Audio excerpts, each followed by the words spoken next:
4និងវិធីសាស្ត្រដើម្បីធ្វើឲ្យការចងចាំរបស់យើងបានល្អប្រសើរជាងមុនជំរាបសួរប្រិយមិត្ត Red Daily ជាទីរាប់អានថ្ងៃនេះជួបជាមួយខ្ញុំបាទនៅអេពីសូតបន្តអំពី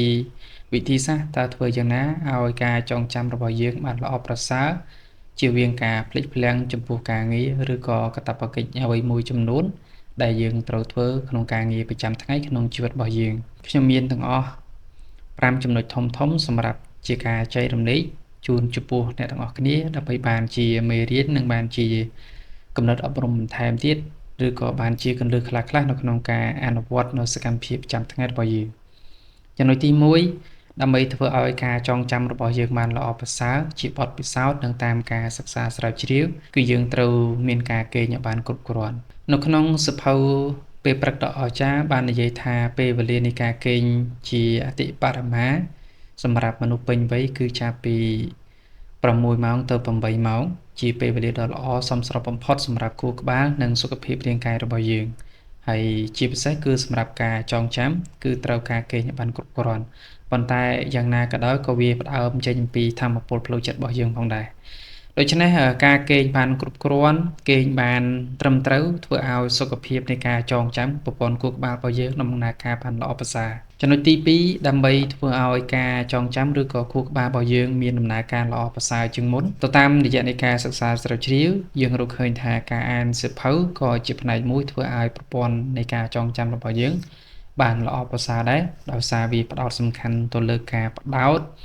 នៃការអានអក្សរនីមួយៗទៅតាមអក្ខរាវិរុទ្ធដូច្នេះនៅពេលដែលយើងព្យាយាមអានវាស្មើនឹងការដែលយើងព្យាយាមធ្វើនៅការអប់រំផ្លូវចិត្តឬក៏ធ្វើ meditation ដែលជាភាសាអង់គ្លេសហ្នឹងធ្វើឲ្យអារម្មណ៍របស់យើងផ្ដោតទៅលើការអាននឹងបានច្រើនជាងមុនការដែលផ្ដោតទៅលើការអានកាន់តែច្រើនជាងមុនវាធ្វើឲ្យយើងមានការចងចាំនៅ clear ឬក៏សេចក្តីនៃអត្ថបទហ្នឹងអញ្ចឹងក៏វាជាហេតុមួយ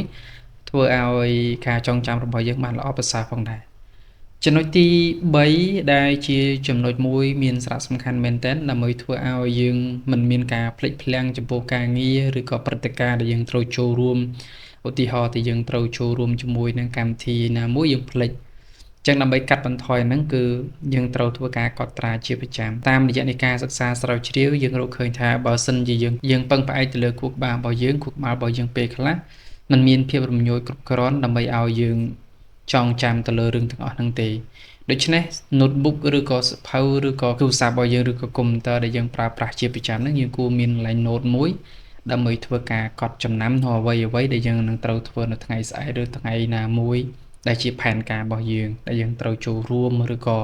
ធ្វើនៅអ្វីដែលជាផ្នែកនៃការងាររបស់យើងជាជាងដែលយើង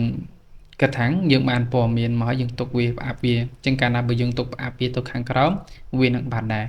ជាក់ស្ដែងទៅដូចជាការអញ្ជើញចូលរួមកម្មវិធីផ្សេងៗដែលមានតំណែងតំណងតាមបណ្ដាញសង្គមតាមឆាតតាមផ្សេងៗហ្នឹងបើសិនជាយើងទុកវានៅក្នុងហ្នឹងខ្ញុំគិតថាយើងនឹងមានថ្ងៃមួយផ្លេចដោយសារពេលខ្លះការអញ្ជើញនឹងរាំងយូរដែរវិធីសាស្ត្រដ៏ល្អបំផុតគឺយើងយកវាមកកត់ត្រានៅក្នុងសៀវភៅដែលជាសៀវភៅក្នុងការកត់ត្រាប្រចាំថ្ងៃរបស់យើងហ្នឹងព្រោះរាល់ពេលដែលយើងបើកវាយើងនឹងបានឃើញនៅទិន្នន័យឬក៏អ្វីដែលយើងត្រូវធ្វើបន្តទៀតសម្រាប់ចំណុចទី4គឺ